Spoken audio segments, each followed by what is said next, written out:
with your focus on the Chinese market, what are trends that you're waiting to catch on in the US and China being 5 or maybe even more 10 years ahead of the US market? What are some things that you're waiting to plan out in the US?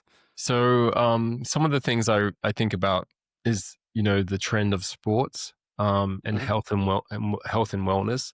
I think that there's a big opportunity globally, not just in the US, and this is nothing that no one knows, is that the trend of longevity, health and wellness, there's going to be enormous amounts of investment. The cost of drugs will continue to decline. A lot of the things that were once, a barrier to entry are now going to be open to all.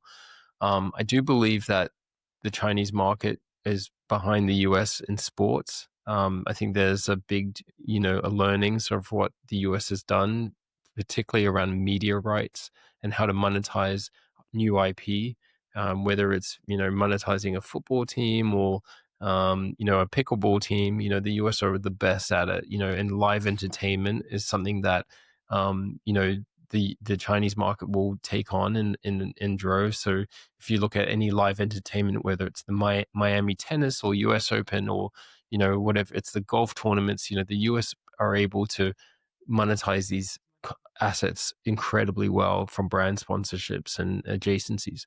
I think China's behind. I think they're going to catch up extremely fast.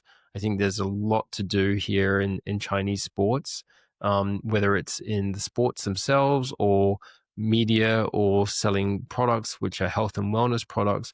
I think that's just something that I think is going to continue to grow. So I'm excited to work with China and our partners there to build new products in that category.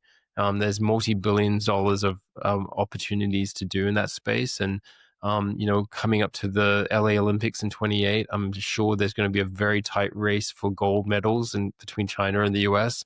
I think that's a huge opportunity for a company like SuperOrdinary to capitalize on that.